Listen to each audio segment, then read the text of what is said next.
3 meses seguidos polvito de hierro en la comida, no se lo van a consumir. Claro. Lo que se necesita tener es alimento en la mesa, y por eso se relaciona la seguridad alimentaria con la nutrición. Si yo tenemos a Alta Verapaz como el departamento con mayor pobreza, el 90% de la población en pobreza en Alta Verapaz, y todavía andan buscando pobres. O sea, ahí la intervención debería ser para todo el departamento de forma inmediata. Que el 53% están en inseguridad alimentaria en Alta Verapaz. Eso es crisis. Con la destrucción crónica van a asistir menos a la escuela porque se van a estar enfermando. Son los niños que te duermen en la escuela, son los niños que aprenden o les cuesta aprender, que debería que ser la educación diferenciada para ellos. Eso no lo ha tomado en cuenta el Ministerio de Educación. De la juventud, la niñez, pues no se van a desarrollar, no van a buscar seguir estudiando porque les ha costado, ¿verdad? Porque no les va a poder alcanzar por este desarrollo deficiente que tuvo desde el vientre de la madre, como bien tú le dices, ¿verdad? En Icapán, casi que 7 de cada 10 niños tienen destrucción crónica. Después sigue San Marcos, sigue Huehuetenango, está Sololá, también está Quiché. Son los departamentos con más destrucción crónica, pero el número 1 es Totonicapán. Pero cuando vamos a buscar también datos de las evaluaciones escolares de talla, por ejemplo, los municipios con más desnutrición crónica se encuentran en Huehuetenango. Antes no se habló del tema de los shocks climáticos, ¿verdad? De las lluvias que caen en 2 horas, que es lo de que esperamos de un mes, y que degradan el suelo, que hacen que se pierda la milpa, el frijol, que aumenten las plagas, o la sequía, ¿verdad? Eso no se ha tomado en cuenta en Guatemala, y es importante porque, por ejemplo, en Alta Verapaz, en el Polo Chic, en la franja transversal del norte, a partir de ETA y OTA, se ha acumulado vulnerabilidad, ¿verdad? Ya no es solo la vulnerabilidad ambiental, económica, sino también es por estas pérdidas agrícolas que se dieron desde ese entonces, y lo que es la clasificación integral de fases de seguridad alimentaria, ¿no? Sacaron que en abril, mayo, junio, eran 4.3 millones de personas en seguridad alimentaria de moderada a severa. ¿Cómo esos hogares salieron de esa vulnerabilidad? Porque bien está bonito informar 4.3 millones, pero después, ¿qué se está haciendo para que estos hogares dejen de padecer hambre, verdad?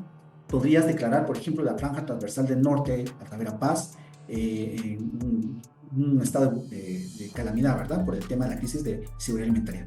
Y todo lo que está pasando ahí, ¿verdad? Corto plazo, ¿verdad? Más presupuesto, más presencia, mejor cobertura para atender el hambre, alimento, salud.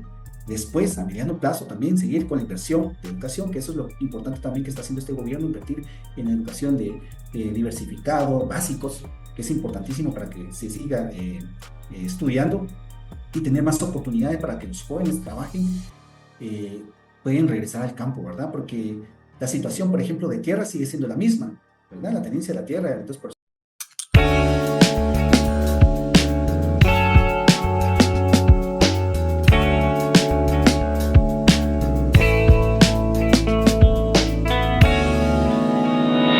Bienvenidos a Otra Perspectiva Podcast. El día de hoy quiero comentarles que vamos a iniciar una nueva serie que hemos denominado de nutrición y la seguridad alimentaria en Guatemala.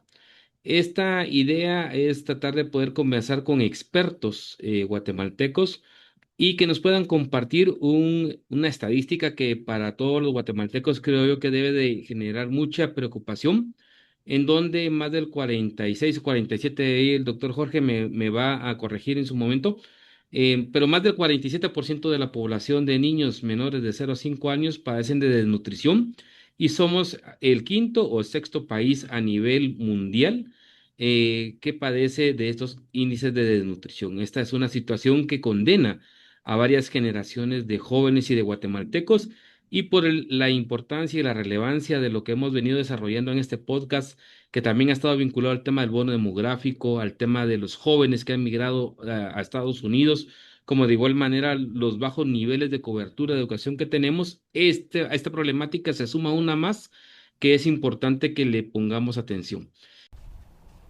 Ellos nunca preguntan qué hay de comer. Su mamá Odilia casi siempre cocina tortillas de maíz con leche. Comen huevo, su única proteína, solo una vez a la semana. No tienen más. Casi la mitad de los menores de 5 años en Guatemala sufren desnutrición aguda. Guatemala es uno de los países con mayores tasas de hambre en América. La pandemia y los huracanes ETA e Iota empeoraron la situación. El impacto del cambio climático ha extendido la época de escasez. En los últimos años se ha identificado que el hambre estacional se ha aumentado el lapso, iniciando desde abril y finalizando hasta septiembre. El periodo de hambre estacional es un periodo en el cual los hogares no tienen cosecha, no tienen alimento disponible, no tienen un ingreso de manera permanente. Y entonces, el día de hoy vamos a iniciar esta serie con Jorge Pernillo, a quien me permito presentar. Él es nutricionista como profesión de origen y es magíster en formulación y evaluación de proyectos. Tiene además estudios de posgrados en seguridad alimentaria y derecho de los pueblos indígenas. Actualmente cursa o es postulante al doctorado en gestión pública. Ha sido y se desempeña como catedrático o como docente en la Universidad Panamericana y como coordinador de ODAN Guatemala. Paralelamente, también se desempeña como consultor en proyectos de políticas públicas, tanto en Guatemala como en Centroamérica. Y de igual manera tiene permanentemente una columna en Plaza Pública y al igual ha sido ponente en estos temas en universidades de diferentes países de América Latina. Así que con el respeto y la confianza, si me permitís, Jorge, de decirte, Jorge, para conducir esta discusión, te quisiera agradecer la aceptación de poder compartir y de poder conversar con tu persona sobre este marco general de cómo está esta realidad en el país con relación al tema de la nutrición. En el ínterin vamos a ir generando también conversación con otros expertos vinculando el tema del cambio climático y la seguridad alimentaria, el tema de una evaluación también a funcionarios que están vinculados a la política y a la ley que regula todo el sistema de seguridad alimentaria y de nutrición, ¿verdad? Que está a través de un marco legal, como de igual manera con algunos expertos en comunidades o también de la comunidad internacional, valga la redundancia, para poder saber cómo están aportándole al país en esta temática. Así que agradezco tu tiempo y tu apertura para poder conversar e iniciar esta serie. E inicialmente puedes plantearte cómo te encuentras, cómo estás, Jorge. Hola Julio, gracias por la invitación. Pues un gusto estar conversando contigo. Espero que este podcast sea de beneficio y también de conocimiento para quienes lo consulten, ¿verdad? Y estoy a la orden aquí para... Ok, correcto, Jorge. Bueno, empezando, te diría yo como en un primer término, eh, qué entendemos? ¿Cómo se tiene que entender qué es la desnutrición crónica y la desnutrición aguda en Guatemala? Y confirmame realmente en qué posición estamos a nivel mundial con relación a esta problemática. Pues la desnutrición crónica es la deficiencia de la talla para la edad, ¿verdad? O sea, el niño no alcanza la talla esperada para su edad. Un niño de 5 años eh, normal podría estar de este tamaño, el niño con desnutrición crónica está de este otro tamaño, ¿verdad? Más Ujú, pequeño. Su desarrollo no es igual, pero no solo es el ujú, desarrollo de la talla, sino ujú, el cognitivo, el desarrollo cerebral. Esa conexión de neuronas, casi que el 85% se forma en los primeros 3 años, y es ahí correcto. donde se afecta o está más eh, no visualizamos más esa afectación, ¿verdad? La destrucción crónica en ese desarrollo cerebral. Pero también un niño con destrucción crónica es más vulnerable a enfermedades, se enferma más, Ujú, está más cansado, porque la mayoría también tienen anemia. Y también decimos que un niño con destrucción crónica eh, eh, que es un niño condenado a su desarrollo, ¿verdad? Y ahí ujú, inicia todo un ciclo, ujú. ¿verdad? Por lo regular, una madre es desnutrida, tiene un niño desnutrido crónico, un desnutrido, y otra vez comenzamos el ciclo vicioso de la desnutrición. Eso pasa en Guatemala y sí, lamentablemente estamos entre el quinto y el sexto lugar. No tenemos, lamentablemente también, datos actualizados porque la última encuesta de salud materna infantil se hizo en el 2015. No ha sido prioridad para ninguno de los anteriores gobiernos hacerla. Ahorita están por hacer una encuesta de salud, pero sí necesitamos una encuesta de salud materna infantil, pero que también nos den datos a nivel municipio, porque hasta el momento solo llegamos a datos departamentales. Y Ujú, ese es el dato que tenemos desde el 2015, el 46,5%, que es el quinto, el sexto lugar del mundo. Estamos comparándonos con un país como Yemen, que está en conflicto, ¿verdad? ujú. Es muy parecido. Estamos muy por debajo de El Salvador, muy por debajo de Honduras. Es una situación bien complicada y compleja, ¿verdad, Ujú. Julio? Ok, ahora, en esta lógica de lo que está señalando es que también hay un proceso, digamos, de nutrición no solamente del niño, también se transmite en el tema de la madre, ¿verdad? Que es en la parte de este proceso de la concepción y en el proceso, digamos, del embarazo y luego viene el niño, ¿verdad? Pero hay un otro elemento en cuanto al tema de, digamos, del impacto que pudiera tener no solamente en la salud de la madre, sino del niño. Ya lo marcabas un poco en la parte del desarrollo de talla, de desarrollo cerebral, pero digamos, ¿qué impacto, digamos, si lo resumiríamos, cuál es el impacto principal de la desnutrición de cara al tema del futuro de ese niño que está creciendo con desnutrición o que desde el vientre ya de una u otra manera encuentra condiciones de desnutrición? Sí, es fundamental esto, ¿verdad? Porque va a ser un joven que, por ejemplo, los niños con desnutrición crónica van a asistir menos a la escuela porque se van a estar enfermando, son los Ujú, niños que se duermen en la escuela, son los niños que aprenden o les cuesta aprender, que ujú, debería que ser la educación diferenciada para ellos. Eso no lo ha tomado en cuenta el Ministerio de Educación, ujú, tomando en cuenta que casi que la mitad de niños le están ingresando con desnutrición crónica. Pues es en esa primera parte. Seguidamente, en la vida de la juventud, la niñez, pues no se van a desarrollar, no van a buscar seguir estudiando porque les ha costado, entonces van a ser la mano de obra barata, ¿verdad? claro. Son personas que tienen mayor grado de productividad, que va a ser difícil conseguir un trabajo que necesite otro tipo de nivel académico, de capacidades, ¿verdad? Porque no las va a poder alcanzar por este desarrollo deficiente que tuvo desde el vientre de la madre, como bien tú lo dices, ¿verdad, Ok. Julio? ¿Y qué departamentos son los que presentan como los mayores índices de nutrición en Guatemala, Jorge? Sí, igual seguimos con el dato desde el 2015. Ujú, Imagínate, ujú, el ciclo de la ESMI, el ciclo de estas encuestas tendría que ser más o menos cada 5 años. correcto. Nosotros ya tenemos 10 años de atraso. Somos de los países que estamos con datos rezagados de nutrición. Ahorita solo estamos trabajando con proyecciones, la mayoría de quienes nos dedicamos a este tema. Pues desde ese entonces tenemos que Totonicapán, casi que 7 de cada 10 niños tienen nutrición crónica.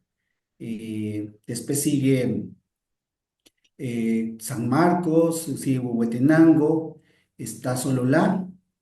También está Quiché, son los departamentos con más nutrición crónica, pero el número uno es Totonicapán. Pero cuando vamos a buscar también datos de las evaluaciones a escolares de talla que se hacen, es así, se podemos encontrar datos por municipio. Ahí encontramos que en escolares, por ejemplo, los municipios con más desnutrición crónica se encuentran en Huehuetenango. Ujú, Antes era San Juan Atitán, pero a ujú, partir del 2008 al 2014 tuvieron un gran avance.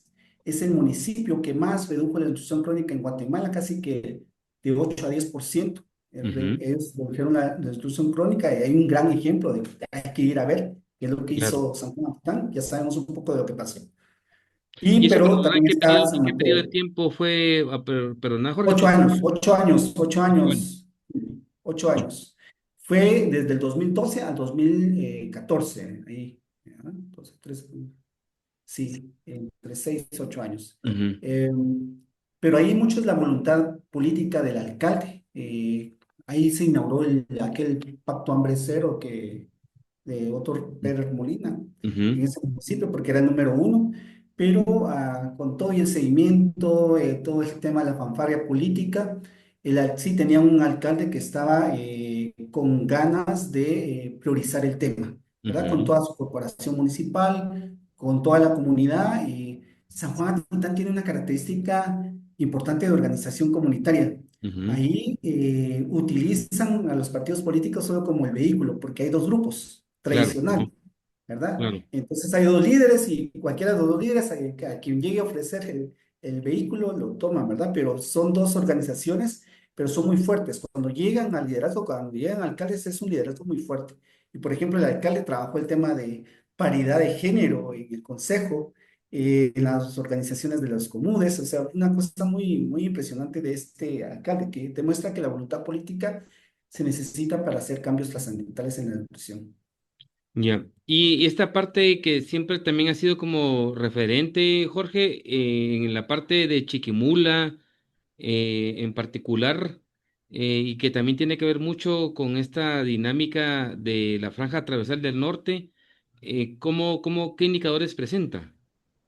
Sí, en Chiquimula, ahí a partir de 2001, ahí, o sea, hay desnutrición crónica, pero ahí en el 2001 fue donde se puso en los titulares de los periódicos, de la prensa, el tema de la nutrición, pero aguda, Ujú, ¿verdad? ujú, Porque hubieron temporales de hambre en ujú, las comunidades y fue donde los niños se desgastaron. Ya no fue solo la talla, sino el peso para la talla. O sea, el niño estaba pequeño, ujú, pero además de que estaba pequeño, su peso estaba muy reducido por falta de alimento de ujú, forma prolongada. Fue ahí donde en el 2001 llegó a ser hasta el 13-14% de porcentajes de nutrición aguda en comunidades y en municipios. Eso es un montón, es mucho. La OMS nos dice que a partir del 5% de nutrición aguda podemos declarar o se debe declarar emergencia nutricional, ¿sí? Y eso estaba en 13-16% en ese momento, en 2001. Ahí es donde comenzamos a hablar de la nutrición aguda, donde vimos imágenes que solo nos llegaban del África, ¿verdad? Con niños enseñando las costillitas, con la muerte por desnutrición, los niños estaban panzoncitos, ¿verdad? Que es washout, es una forma de nutrición aguda severa. El marasmo es cuando están así con las costillitas los niños, ¿verdad? Un signo de rosario, técnicamente se le dice. Ese fue donde comenzamos a hablar de nutrición aguda, pero fue un temporal de hambre que pasó a partir de la rueda de café, pérdidas agrícolas, porque la mayoría de las personas en ese sector se dedican a la agricultura, ¿verdad? De 85 hasta el 90% de familias dependen de la agricultura, dependen de la tierra. Y cómo pasaron esos shocks climáticos, además de las plagas, pues se perdió el alimento. Y fue donde comenzó a haber la destrucción aguda. Desde ese momento comenzó a trabajar ahí más cooperación internacional, gobierno, se ha mantenido toda esa franja y ahí comenzamos a hablar del corredor seco, ¿verdad? De los municipios del corredor seco. Comenzamos a saber que hay más municipios, no solo era Chiquimula, sino había parte de Cutiapa, había parte de Jalapa, llegaba hasta Huehuetenango, hasta Malacatoncito, llega el corredor seco. Es donde hay déficit de precipitación, ¿verdad? Hay menos lluvia.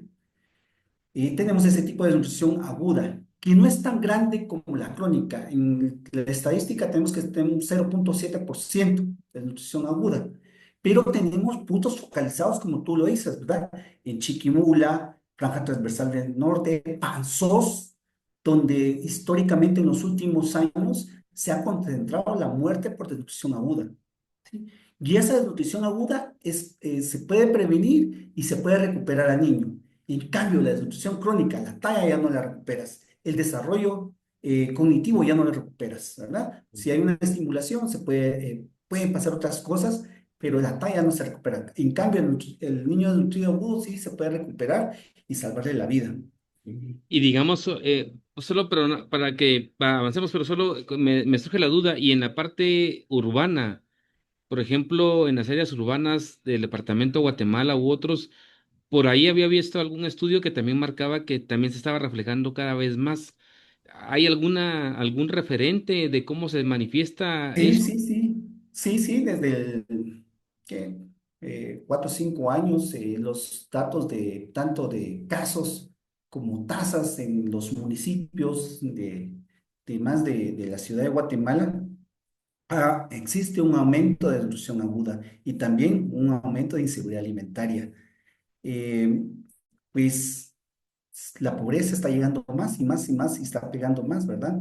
Ya no es solo las personas que dependen de la tierra, de la agricultura, sino también aquellos que la precariedad laboral hace que consuman menos alimentos o los menos nutritivos. Y es por eso también que ahorita está con el tema de la malnutrición, que también es sobrepeso y obesidad, que existe, hay, pero donde nos tenemos que concentrar, bueno, para mí lo importante es trabajar el tema de la nutrición crónica pensando en un desarrollo para este país, ¿verdad? Pensando que podemos salir de estos problemas.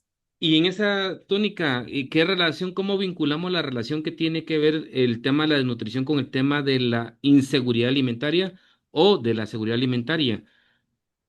Sí, mira, la seguridad alimentaria es tener alimentos en la mesa, ¿verdad? Que la gente pueda acceder, disponer de los alimentos y que se puedan consumir. Precisamente mis estudiantes de práctica comunitaria hacen una evaluación de seguridad alimentaria a las madres que reportan con niños con desnutrición aguda. Y más o menos el 70% de madres que tienen niños con desnutrición aguda tienen inseguridad alimentaria de leve a moderada. Eso significa que no están alimentándose bien, que el problema es no tener alimentos en la mesa, ¿verdad? Pero también hay otro elemento que estamos encontrando y que queremos investigar más, es el estado emocional de las madres, porque la inseguridad alimentaria también te afecta tus emociones, tu estado mental, tu salud mental, ¿verdad? Entonces, nuestra hipótesis es, si la madre está mal, si la madre está deprimida porque no tiene para poner comida, alimentos en la mesa, pues es bien difícil que ella se cuide y que cuide a quien tiene que cuidar, ¿verdad?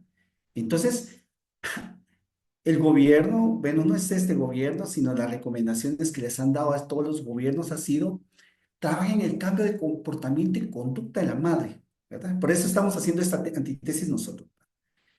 Y decía a un colega que ya falleció, Fernando Erazo, que lo que se necesita aquí es una terapia a las madres, ¿verdad? Una terapia ya eh, profesional, psicológica, para que salgan de esa depresión, porque hay una depresión, para que se atiendan mejor ellas y atiendan también a quien tienen que cuidar, ¿verdad? Entonces hay muchas cosas que también estamos haciendo y damos por sentado y que así va a ser.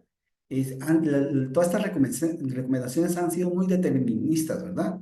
Vienen, por ejemplo, el tema de los micronutrientes viene del Banco Mundial. Hagan acciones de bajo costo para recuperar a la niñez. Démosles micronutrientes en polvo, pónganselos en la comida y que se lo consuman. Un colega le dice a eso el plato triste. ¿Quién va a consumir 3 meses seguidos polvito de hierro en la comida? No se lo van a consumir, Claro. ¿verdad? Lo que se necesita tener es alimento en la mesa y por eso se relaciona la seguridad alimentaria con la nutrición. Si yo tengo una alimentación variada, nutritiva, pues me voy a nutrir de mejor manera. No hacen falta los micronutrientes, Ujú. ¿no? Sí, claro. Y en esa lógica, siempre haciendo una vinculación también de esta caracterización, Jorge, el efecto que tiene el cambio climático también que tiene un elemento vinculado también a esa disponibilidad de alimentos, cómo está variando este proceso de esta ecuación en función al tema de la desnutrición. Sí, pues hasta ahorita en la última actualización de la política de seguridad alimentaria, que no está en la ley, se está tratando el tema, ¿verdad? Medio se habló, porque, digamos, para priorizar municipios, solo se tomó la desnutrición crónica y algunos otros datos sobre la inseguridad alimentaria por ahí, pero no se habló del tema de los shocks climáticos, ¿verdad? De las lluvias que caen en 2 horas, que es lo de que esperamos de un mes y que degradan el suelo, que hacen que se pierda la milpa, el frijol, que aumenten las plagas o la sequía, ¿verdad? Eso no se ha tomado en cuenta en Guatemala y es importante porque, por ejemplo, en Alta Verapaz, en el Polo Chic, en la franja transversal del norte, a partir de ETA y OTA, se ha acumulado vulnerabilidad, ¿verdad? Ya no es solo la vulnerabilidad ambiental, económica, sino también es por estas pérdidas agrícolas que se dieron desde ese entonces y que no se ha recuperado. El Estado no ha tenido capacidad para apoyar a las familias de esas zonas para recuperarse. Y por ejemplo, bueno, no es ejemplo, ¿verdad? Sino es lo que tenemos a Alta Verapaz como el departamento con mayor pobreza. El 90% de la población en pobreza en Alta Verapaz y todavía andan buscando pobres. O sea, ahí la intervención debería ser para todo el departamento de forma inmediata. Que el 53% está en inseguridad alimentaria en Alta Verapaz. Eso es crisis, pero no la asumimos como crisis. Entonces, el cambio climático lo que está haciendo es acumulando más vulnerabilidad. Y esa es una parte, Julio, porque tenemos la otra parte de la expansión de la palma africana que degrada la tierra, contamina a las comunidades, quita territorio para alimentos, para coquitos, para hacerlos aceite.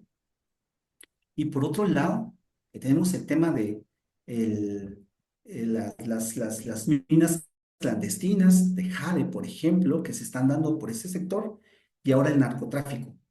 Ya no somos territorio de trasiego, sino de siembra, y precisamente en ese territorio que está vulnerable. Entonces se nos están juntando muchas otras causalidades de la desnutrición que nosotros seguimos en nuestro rollito de los micronutrientes y los cambios de comportamiento. No nos estamos dando cuenta de lo que está pasando ahorita, ¿verdad? Ese enfoque integral, ¿verdad? Y Ese solo enfoque, ¿verdad? teniendo en cuenta, digamos, si hoy te diría cuántas familias están en ese proceso, en este riesgo de vulnerabilidad, de que están padeciendo hambre o que están teniendo limitación de accesibilidad a alimentos, a nivel nacional, ¿de cuánto estaríamos hablando, Jorge? Sí. El CIF, que es la clasificación integral en fases de seguridad alimentaria, sacaron que en abril, mayo, junio, eran 4.3 millones de personas en seguridad alimentaria de moderada a severa. Pero ¿qué significaba eso? Significaba que ese 4.3 millones de personas en seguridad alimentaria de moderada a severa necesitaban asistencia alimentaria de inmediato, Estamos ¿sí? hablando que es casi más del 30%, no, un 30% más o menos. Más o menos, ajá. Si los datos Sí, del censo, pues, claro, depende de cómo sí. les agarramos, ¿verdad? Pero sí aquí lo que se tenía que hacer es ubicar los hogares que estaban con esa vulnerabilidad, los que necesitan asistencia alimentaria, y también deberíamos que exigir como sociedad, como academia, que nos muestren cómo esos hogares salieron de esa vulnerabilidad. Porque bien está bonito informar 4.3 millones, pero después, ¿qué se está haciendo para que estos hogares dejen de padecer hambre, ¿verdad? Y después nos hacen, después de ese 4.3 millones, nos dicen que se va a reducir porque va a aumentar el empleo estacional, van a haber cosechas, pero estos son supuestos. No sabemos realmente lo que está pasando. Lo que te estoy diciendo ya es una proyección. Y después que va a aumentar en enero, febrero. O sea, hay una contradicción en ese CIF que recién publicaron y que deja muchas dudas. Pero sí es importante que cualquier gobierno nos dé a conocer qué se está haciendo para atender a ese 4.3 millones, cómo hicieron para sacarlos de esa vulnerabilidad y qué van a hacer para mantenerlos en seguridad alimentaria, si es que los sacan, ¿verdad? Así debería que ser la intervención.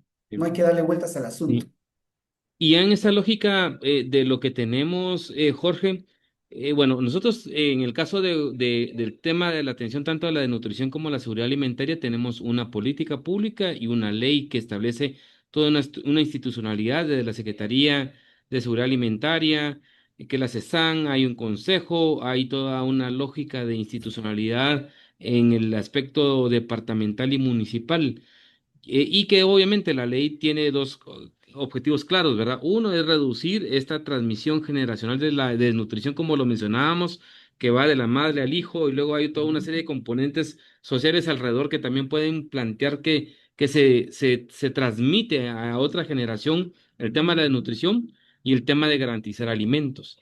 La pregunta, Ujú. Jorge, es toda esa institucionalidad y ya más o menos tiene más de 20 años en que se estableció, ¿por qué no logramos tener un éxito en la reducción de la desnutrición en Guatemala y en sus diferentes características? Ujú. Sí, en el 2011 hicimos para Digi, en la San Carlos, una evaluación de la política cuando cumplía 5 años, con expertos, académicos, con un método que se llama DEFOS para saber qué es lo que estaba pasando. Pues encontramos las cinco barreras, ¿verdad? De 10, 5 barreras principales para que esta política realmente tuviera efectos y resultados eh, adecuados, ¿verdad? O los que esperábamos. Y la primera barrera que teníamos era la falta de voluntad política, tanto de las autoridades a nivel central como locales. Cuando hablamos de locales, hablamos del alcalde, hablamos de los delegados departamentales de cada institución, que está clara, la política les delega por responsabilidades, pero solo están en papel. En la realidad no se dan, ¿verdad? Por ejemplo, el MAGA, ¿verdad? Y que tiene que velar por el acceso, la disponibilidad de los alimentos, pero ¿qué va a hacer el MAGA en un municipio, eh, por ejemplo, Santo Domingo, Chenacó, donde yo vivo, que tiene entre 17 y 18 mil habitantes y tienen un extensionista? ¿Qué van a hacer? O sea, y la mitad se dedica a la agricultura, no van a hacer mucho. Entonces, la voluntad política también depende de que el ministro de Finanzas eh, asigne el presupuesto necesario, ¿verdad? Para que todas estas instituciones realmente atiendan las necesidades o desarrollen las responsabilidades que tienen en la ley. La voluntad política, la falta de financiamiento, la falta de coordinación son las tres principales barreras para que la política y la ley tengan los réditos esperados, ¿verdad? Y hasta el momento siguen siendo las mismas. Yo Sí. digo, esto fue en 2005 y siguen siendo al 2025 lo mismo, lo mismo. Y digamos, aunque vamos a regresar un poquito al tema del presupuesto, pero previo, por ejemplo, países como Perú, Bolivia, Brasil se han tenido un éxito en la dinámica de ir reduciendo estos niveles de nutrición, de estas faltas, de estos riesgos de vulnerabilidad para accesar a alimentos por parte de un buen segmento de la población. Digamos, y ya teniendo ese referente, el recorrido institucional que tenemos, ¿cuál consideras que deberían ser como aprender esas prácticas en donde ellos sí lograron acertar algunos aspectos que tal vez nosotros no hemos logrado para tener un resultado significativo en el tema de la reducción de la desnutrición, que todos los gobiernos lo plantean, pero que en la práctica pues estamos viendo que no ha sido así, ¿verdad? Que hay todavía muchos limitantes. Sí, y lo mencionan, pero no lo asumen como prioridad. O sea, eso es fundamental. No lo asumen como prioridad. Es necesario que todo el gabinete esté y sepa que esa es una prioridad nacional y de gobierno. Eso debería ser programático, pero no ha pasado. Y eso fue lo que se le recomendó al gobierno actual. Bueno, pues algunas diferencias es también las economías son mucho más grandes, ¿verdad? Que la nuestra. Perú, por ejemplo, invirtió hasta 3, 4 veces más de lo que invierten aquí en Guatemala. Los ingresos fiscales son mayores que los nuestros, ¿verdad? Pues nosotros llevamos entre 14 y 16% de ingresos fiscales y eso lo primero que se paga es a la deuda, ¿verdad? Y si alcanza para salud, si algo para desarrollo, pero no es la prioridad para el país.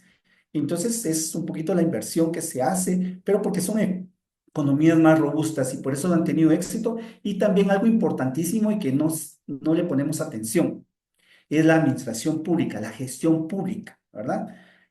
Tú comienzas a revisar el programa 14, que es el dedicado a la ventana de los 1000 días del Ministerio de Salud. Comienzas a revisar los departamentos y te vas a Alta Verapaz. Te das cuenta que en 10 años casi el mismo presupuesto ha sido, a pesar de que han tenido crisis, a pesar de que hay mayor inseguridad alimentaria, pero y comienzas a investigar y ¿por qué? ¿Por qué está pasando si hay mayor demanda, hay más casos? ¿Qué está pasando? Te das cuenta que el financiero, el administrativo, tiene miedo de asignar más presupuesto porque si le queda no sabe qué hacer, no sabe cómo, cómo ejecutar, ¿verdad? Y Claro. eso solo es un ejemplo. Las unidades ejecutoras les cuesta ejecutar presupuesto en este país, le tienen miedo. Ujú. Y ahorita con la tecnología, con la inteligencia artificial se pueden hacer maravillas. O sea, no es también solo un nivel técnico, también tenemos que trabajar el tema de la gestión pública para que esto avance. Y esa también es una diferencia con estos países, ¿verdad? Los que Claro. mencionas.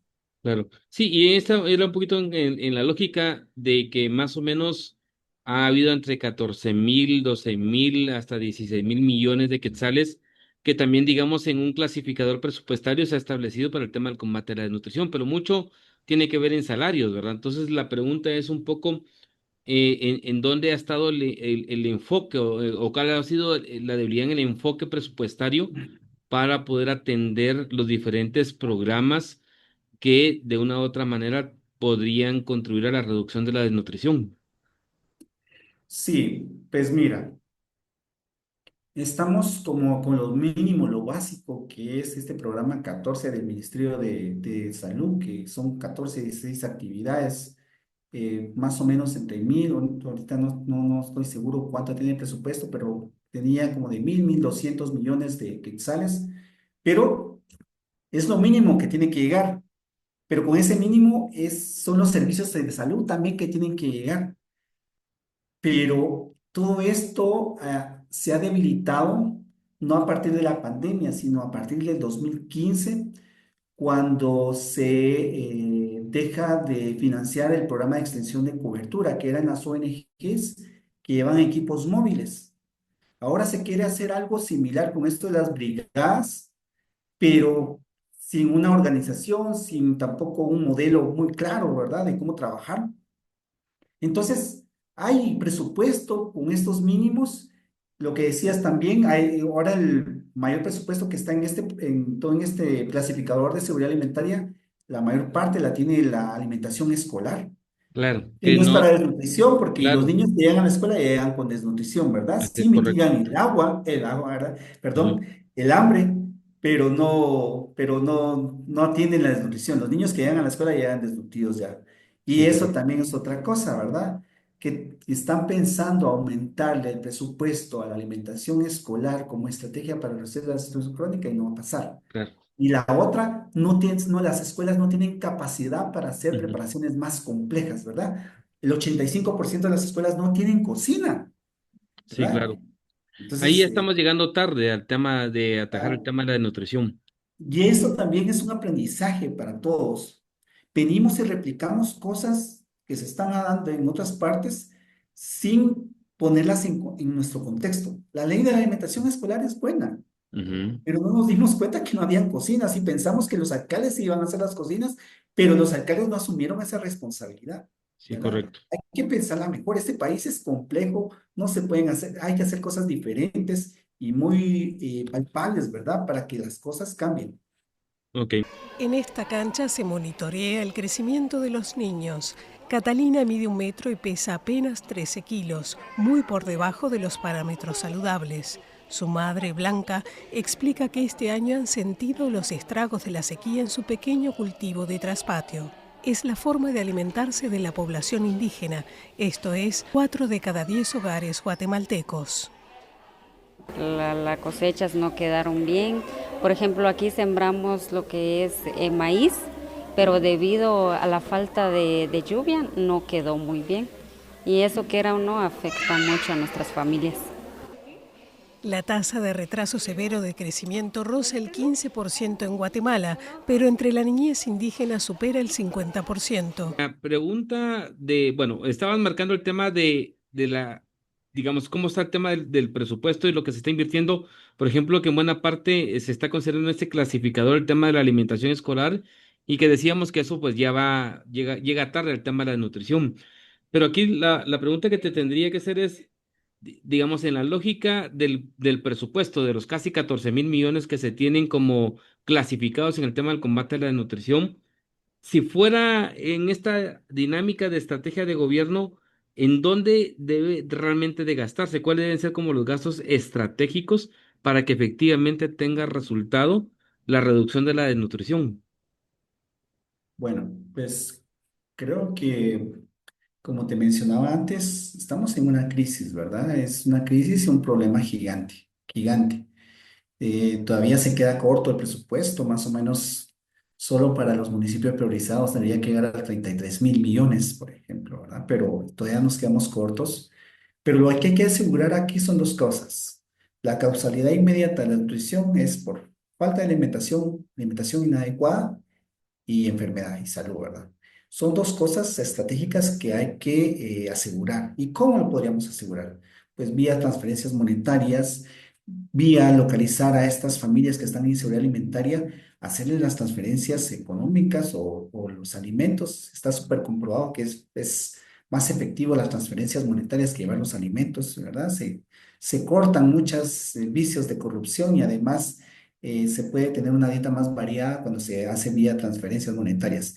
Y también está súper evidenciado que cuando tú identificas a una familia que está pasando hambre, lo primero que hace con ese dinero que le llega es comprar alimentos. Todo aquello de que cuando le llega la transferencia monetaria se va a la cantina y todo, puede ser que algunos se lo malgasten, pero si se realmente se focaliza, se encuentra a esas familias, sí lo utilizan para alimentos. Eso es lo primero, asegurar alimentos y después fortalecer y mejorar la atención primaria en salud. Esa salud preventiva que es necesaria para monitorear y estar evaluando a los niños, ¿verdad? Y darles los micronutrientes, toda la asistencia que se necesita, tanto el niño como la mujer. Debería que ser a la familia, pero como no tenemos para toda la familia, pues aseguramos que los niños y las mujeres por lo menos tengan esa salud. Son los dos puntos y los dos focos que se tienen que atender de forma inmediata en esta crisis que venimos hablando de hace tiempo, ¿verdad? Ahí deberíamos que trabajar también con fortalecer el presupuesto para el Ministerio de Salud. Pero tenemos el tema también de la ejecución presupuestaria que les cuesta a los muchachos, ¿verdad? Ya cuando llega a las direcciones de salud a nivel departamental, es bien complicado para ellos poder generar o ejecutar de forma adecuada, ¿verdad? Y hacer más viable que se entreguen los insumos que se necesitan para atender y para prevenir la nutrición. La desnutrición, perdón. Y actualmente, Jorge, ¿hay digamos, identificar su estrategia que se está implementando para el tema de la reducción de la desnutrición y que tenga esos elementos de integralidad? ¿O está muy débil? Y honestamente, está débil y ya creo que hay buenas intenciones ahí entre el MIDES y CESAM, pero realmente no es lo que está en la ley, ¿verdad? Que es toda una coordinación interinstitucional y lo que tenemos más evidencia es de que el MIDES y CESAM están trabajando los pisos de torta, de cemento, que están llevando ecofiltros, algunas cosas, ¿verdad? Pero digamos es todavía débil. Y solo para decirte, no tienen ni siquiera un documento con indicadores, algo más elaborado como lo tenía la Gran Cruzada por la Nutrición, ¿verdad? O sea, hay un documento de la Gran Cruzada donde se están los 114 municipios priorizados, cuántos presupuestos se necesita y tenían indicadores. Eso no lo tienen. Ese documento de la Gran Cruzada lo hizo gente de la cooperación internacional también. Creo que estuvo la secretaria actual de la CESAN elaborando eso. Y también hizo la evaluación tanto inicial como intermedia y final de la Gran Cruzada. Pues entonces debería que saber muy bien cómo hacer ese tipo de documentos y estrategias. Que el mano a mano está bien y todo es bienvenido, pero no es articulado. eh, Considero así, desde mi punto de vista muy de terreno, que les hace falta el tema de la pertinencia cultural. Eh, para, para una madre es importante que el niño toque el piso con sus piecitos, toque la tierra, porque de la tierra venimos y a la tierra vamos. Claro. Entonces el niño necesita caminar. Y que ese tipo de mensajes, ¿cómo lo tratamos ahora, verdad? Que estamos poniendo torta por todos lados, ¿verdad? ¿Qué hacemos? ¿Cómo lo abordamos esa pertinencia cultural? Una cosa también que me, me gusta mucho lo que pasó ahorita con el tema de la eh, vacuna hexavalente, porque eso va a reducir el estrés de los niños a llevarlos a la vacunación. Un solo pinchón, ya no van a ser 4 pinchones o 3 pinchones, ¿verdad? Sino solo un pinchón. Y solo te digo esto del tema de la pertinencia cultural. Las madres les cuesta llevar a los niños en las comunidades más de Occidente, les cuesta llevar a los niños a la vacuna porque cada vez que los llevan los tienen que curar de susto, ¿verdad? Entonces, entre menos los lleven, entre menos te asustan, mejor, ¿verdad? Hasta en ese tema podemos avanzar, ¿verdad? Pero Claro, tenemos que tener otro tipo de visión, ¿verdad?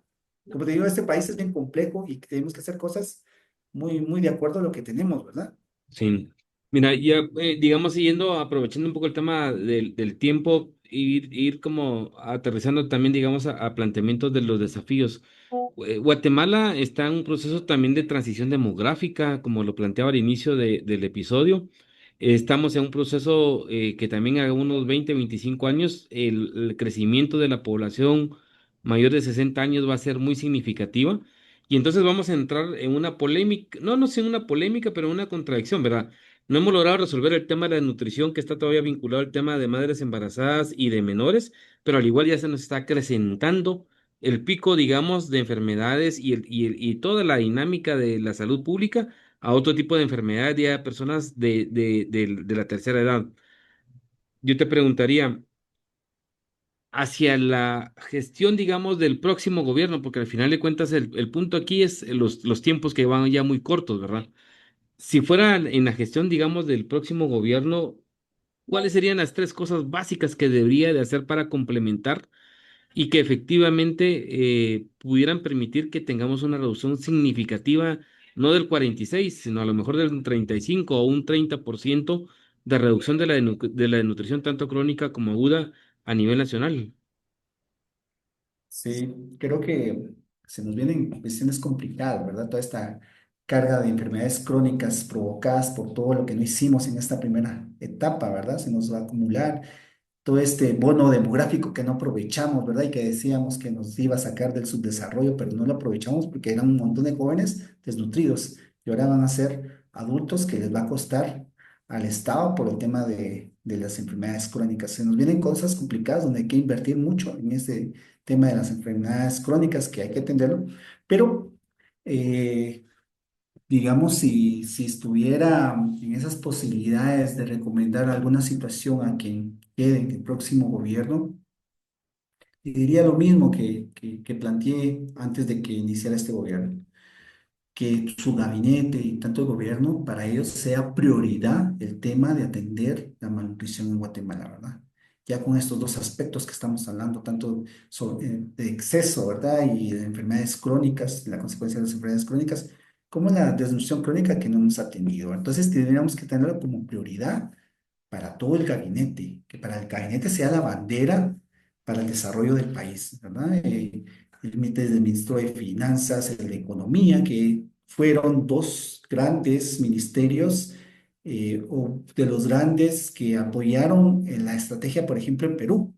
Tanto economía como finanzas eran de los que dominaban y eran los que impulsaron la estrategia contra la desnutrición. Bueno, de esa manera tienen que darle la prioridad y debe de ser programático en la política de gobierno, ¿verdad? La reducción de la desnutrición crónica, mitigar la inseguridad alimentaria, pero de forma o tomarlo como una emergencia, ¿verdad? Que una crisis. O sea, desde el primer día podrías declarar, por ejemplo, la franja transversal del norte, Altavera Paz, en un estado de calamidad, ¿verdad? Por el tema de la crisis de seguridad alimentaria y todo lo que está pasando ahí, ¿verdad? O sea, es algo que tiene que tomarse de esa manera y digamos eso sería como al corto plazo, ¿verdad? Más presupuesto, más presencia, mejor cobertura para atender el hambre, alimento, salud Después, a mediano plazo, también seguir con la inversión de educación, que eso es lo importante también que está haciendo este gobierno, invertir en la educación de diversificado, básicos, que es importantísimo para que se siga estudiando y tener más oportunidades para que los jóvenes trabajen, eh, pueden regresar al campo, ¿verdad? Porque la situación, por ejemplo, de tierra sigue siendo la misma, ¿verdad? La tenencia de la tierra, el 2% de la mayor parte de la tierra y la mejor tierra está en pocas manos, ¿verdad? Eso sigue siendo igual. Lo que está pasando o lo que se está, el cambio que está viendo es que es menos gente que se está dedicando a la agricultura, porque no tienen apoyo. Y eso es lo que viene en la segunda fase. Tú tienes alimentación, tienes salud, comienzas a apoyar el tema de la agricultura familiar, ¿sí? Que Pero eso con te serviría para garantizar la accesibilidad a alimentos, ¿verdad? Que no se pierda esa capacidad por parte de las familias. que se tenga disponibilidad de los alimentos, ¿verdad? Si se tiene tierra, si se tienen insumos, pues la gente va a tener que comer, ¿sí? Si no se tiene eso lo mínimo, pues la gente no tiene que comer porque no hay trabajo. Ujú, No puedes trabajar en otra cosa, ¿verdad? Y ahorita también el tema del cambio climático nos está afectando, por ejemplo, el café. El café da trabajo a las familias y ujú. da trabajo en esta época de cuando comienza el corte de café entre octubre, septiembre, octubre, noviembre, diciembre. Hay una corte de café y las familias ahorran para poder alimentarse durante el año, ¿verdad? Más sus cosechas. Pero tenemos que apoyar ese tipo de empleo, ¿verdad? Y la agricultura familiar. Seguidamente también trabajar el tema para mí es importante que el Congreso comience a revisar nuevamente el tema de la ley del Sistema Nacional de Desarrollo Rural, que se quedó por ahí engavetado. Es urgente que comencemos a determinar territorio en este país para tener reserva de los alimentos. Estamos cambiando. Ya la demanda de maíz y frijol ya no la podemos satisfacer con la agricultura nacional, sino estamos dependiendo de la importación y eso es muy peligroso, ¿verdad? Casi que el 85% de las calorías que consumen las personas en el campo, en algunas comunidades de Chiquimula, el corredor seco, viene del maíz. O sea, está importantísimo el maíz y el frijol. Ricardo Arévalo pretende mejorar la infraestructura de caminos, entre algunas de las iniciativas que enumera el diputado electo de Movimiento Semilla, Román Castellanos. Que los agricultores para el consumo o para la agricultura de subsistencia también tengan acceso a recursos, ya sea para la tecnificación, préstamos para la producción agrícola, acceso también a insumos, digamos, que puedan servir ya sea para el mejoramiento de las cosechas, por ejemplo. Una urgente prioridad para el desarrollo de Guatemala y para evitar el olvido de su campo y su gente. Se combinen. Por eso es importante promover todavía el tema de la siembra de estos granos básicos. Claro. Y en esa parte, queda un poco en el tema del cambio climático también. ¿Crees que vamos a depender también mucho el tema con el tema de la tecnología, en función a que hay otros expertos que señalan que hoy, digamos, en esta parte del cambio climático, que te ha cambiado también a sequías, a lluvias que caen de forma intensa, ha ido cambiando ese ciclo de siembras, ¿verdad? De mayo, junio, y obviamente eso también está implicando a mayor vulnerabilidad en el tema de alimentos o de siembras de estos granos básicos que también tienen un elemento de cosmovisión. Sí, ¿Cómo ves ese componente, cómo ves ese componente que tiene varios factores a la vez? sí, esa es parte del financiamiento que estamos recomendando también ahora, ¿verdad? Y lo hablaba el doctor Werner Ochoa sobre el financiamiento de la resiliencia, ¿verdad? Que nosotros estemos enterados también cómo está, qué tiempo o qué época es la ideal para sembrar, para cosechar, qué tipo de semilla. Todo ese tema de la resiliencia es importantísimo financiarla, porque eso se viene y se va a quedar, ya no lo vamos a quitar. Por ejemplo, este año se sembró en junio en algunas partes de Occidente, y ahorita en la mitad de noviembre se está cosechando. Y eso tiene cambios en el trabajo. Ahí, hasta ahorita está comenzando el trabajo estacional. El año pasado, la gente sembró en julio y cosechó en diciembre. Y eso también afecta con los vientos, se pierde las cosechas por los vientos. Entonces, Claro, nos tenemos que ir adaptando y tenemos que financiar eso. Hay mesas de agroclimáticas que se están haciendo, la está impulsando el INSIMUME junto con CESAN, que son importantes, pero el punto es de que no llega la información al agricultor. La cuestión es de que podamos llegar al claro, agricultor. Usemos claro. todavía también todo el tema de la inteligencia ahorita para la administración pública, para ver los mensajes. Tenemos un montón de herramientas para hacer que nuestros mensajes lleguen y nos comencemos a adaptar y ser más resilientes, ¿verdad? Al tema de cambio climático. Y en este tema de la cosmovisión, que también tiene que ver mucho con el tema de los pueblos y las comunidades indígenas, ¿qué elemento crees que debería ser como el prioritario y que no debería de perderse? Que tiene también mucha correlación y que a veces creo que hay mucho desconocimiento para que las medidas también puedan tener un resultado exitoso en las comunidades. Sí, creo que es importante tomar en cuenta y en serio todas las prácticas ancestrales de las comunidades, ¿no? Hay sistemas de alerta temprana, no solo con tecnología, sino también las personas saben, por ejemplo, cuando las hormigas salen, ¿verdad? Ya saben que viene la época de lluvia porque comienzan a reservar alimentos las hormigas. Entonces las personas conocen los haces de la luna, que tampoco están peleadas con la tecnología y con la ciencia y el conocimiento moderno. Creo que es también de tratar de forma igual al agricultor con el conocimiento moderno, ¿verdad? Y actual, que se tiene que respetar y tiene que tener mucha sensibilidad, tanto el empleado público que llega como extensionista agrícola a la comunidad, respetar esos elementos, incluirlos en su asistencia técnica, como también el empleado que hace salud pública, ¿verdad? Con el tema del miedo, del susto, del ojo, ¿verdad? Que son temas que le hablan en la comunidad, el mal de lombrices, que en lugar de que la gente salga contenta con la atención que le dieron, salen regañadas, ¿verdad? Pero con eso han sobrevivido y esa es parte de la cosmovisión que hay que respetar de los servidores públicos que nos hacen falta mucho. Hay una gran brecha para llegar a tener esa convergencia en lo tradicional con lo actual. Ok, Jorge. Ya como para ir finalizando, ¿qué mensaje final tendrías de repente de algunos elementos que no hemos mencionado, pero que para tu consideración son importantes, además de este elemento de la voluntad política, la coordinación, la integralidad que tendría que existir dentro de la administración pública, los elementos que planteabas de la cosmovisión, más obviamente la lógica de inversión en áreas específicas que ya has detallado? ¿Algún otro elemento que creas que es importante en esta discusión que hemos omitido?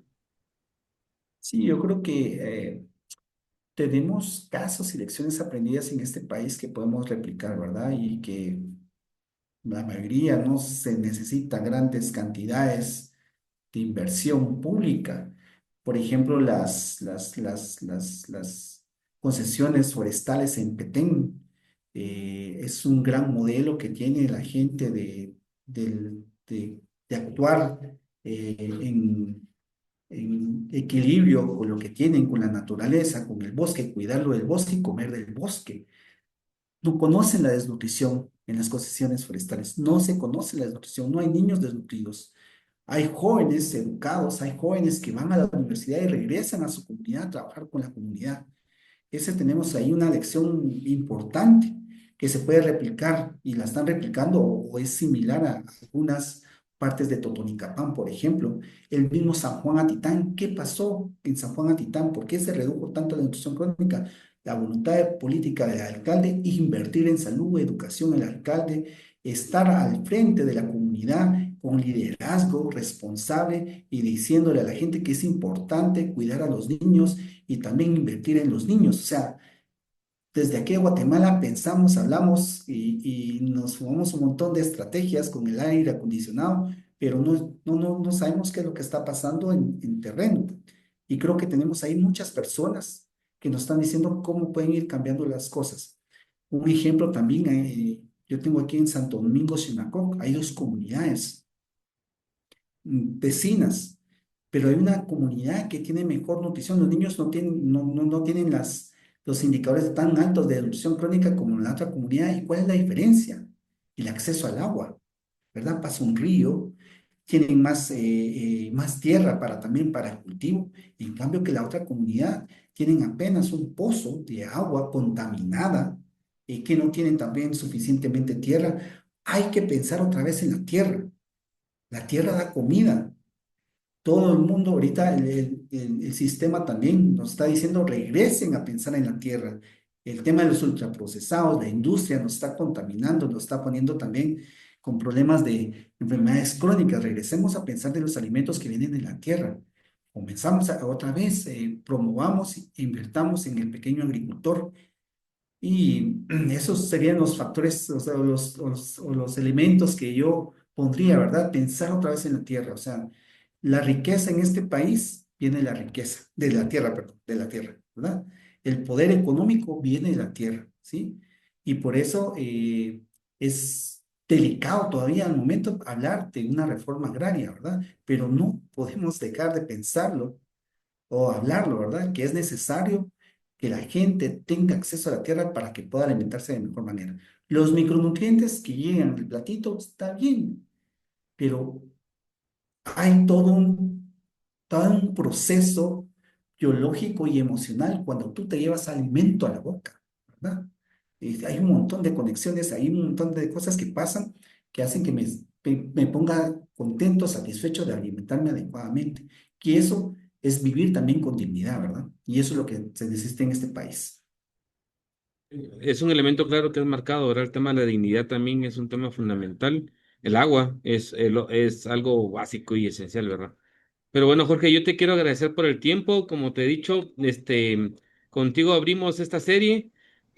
Vamos a desarrollar otros 4 episodios más con expertos en la temática y que esperaríamos que igualmente que esto sirva como un punto de referencia para quienes nos están escuchando, nos están viendo, pero de igual manera para las personas que en un momento determinado están en la función pública o van a camino a la función pública, que realmente sí hagamos una posibilidad de un acuerdo serio entre los guatemaltecos y que efectivamente en los próximos 10 años a lo mejor realmente haya un esfuerzo real para reducir la desnutrición y no sigamos con esta dinámica de los tiempos agotados, ¿verdad? Y las oportunidades perdidas, porque no solo no hemos cubierto este desafío, vienen otros más y que sí son bastante complicados para el país, ¿verdad? Así que un mensaje final, si querés, para que finalicemos este episodio. La desnutrición infantil provoca rezago cognitivo, un daño irreversible que condena a trabajos pesados, mal pagados, prolongando así el ciclo de pobreza. Por eso se necesita una generación entera, al menos 30 años, para romper esa llamada cadena perpetua. Sí, yo siempre les menciono a mis estudiantes el tema de la inseguridad alimentaria y la desnutrición, a todos nos conviene atenderlos, a todos, porque darles la espalda, de voltearlo, a seguirle volteando la cara, algún día, de alguna manera, nos va a aparecer esa inseguridad alimentaria y esa desnutrición representada en muchas caras. Y Ujú. una de esas caras nos puede llegar a tocar a la puerta en forma de violencia. O sea, ya la vivimos, pero puede aumentar, ¿verdad? O sea, esto nos va a tocar a todos si no lo atendemos. Esto nos conviene a todos atenderlo. Por ahí me quedaría, Julio. Ok. Bueno, Jorge, te quiero agradecer entonces por este espacio y este tiempo que nos has dado para atender este episodio y así que a quienes nos escuchan y nos ven, les invitamos a que estén pendientes de los demás episodios de esta serie que hemos denominado de nutrición y seguridad alimentaria en Guatemala. Así que atentos al siguiente episodio y muchas gracias por su atención.